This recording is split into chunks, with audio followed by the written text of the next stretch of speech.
Yeah, we're, of course, now hearing from President Trump, who said he's been in touch with law enforcement officials and that he also is trying to get to the bottom of just what happened here and, of course, expressing his condolences to those killed. I mean, one of the people killed yesterday, Wesley LePatner, happens to be a rising star in this industry, as you know, Tom, leading the REIT, the real estate investment fund for wealthy individuals at Blackstone. But it's not just that work she was doing.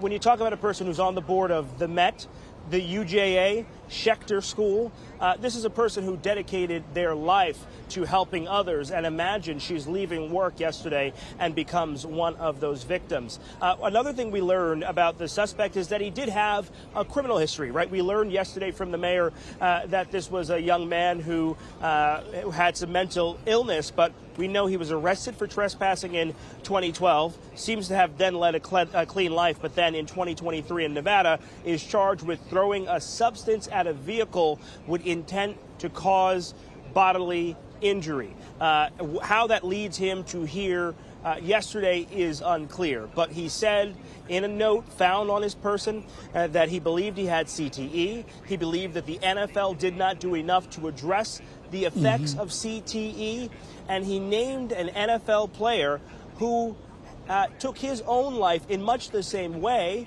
minus the shooting, took his own life, and his brain was studied for CTE. So that is where we are this morning. But this is a story about much more than that, as you've been saying.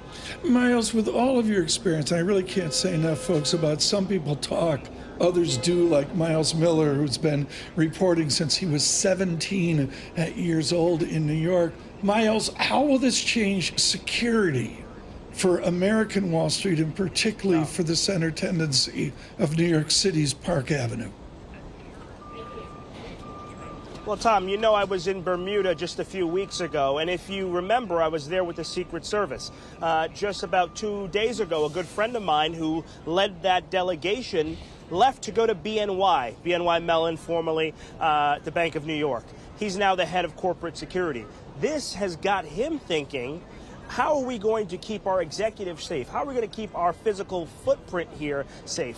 It's on the minds of so many security executives. You know, so many of my good friends leave law enforcement and go work in this corporate security world. Chief security officer, friend of mine running security for the Empire State Building. He's got to think about how to keep this footprint safe. I was walking around the neighborhood. If you go around this building, there's so many ways to get in and out. And now they've got to be thinking, what are the ways we fortify our offices in a way that we can ensure that everyone is safe? You know? Myles, when do we plan to hear from city officials, NYPD officials today?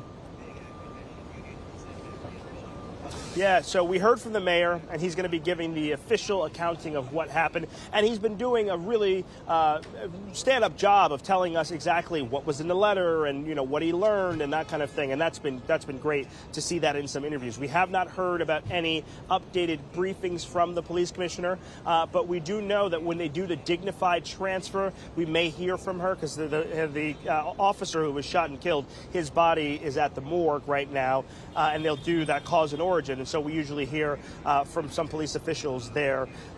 What we do know is that we're expecting to get some more information in just about 15 minutes time from the NYPD, just about the investigation, the top lines of it. You know, we already have that information that we first reported about the note, but we want to get more information about the suspect and what they may have found in the car and that kind of thing as well. But what I'll tell you is that this suspect is a former security guard in Nevada, worked at the Lake Las Vegas resort back in 2020, and had won a lot of money gambling. You may think, how did this guy get here with this BMW that he parked in the middle of Park Avenue? How did he get here with this M4?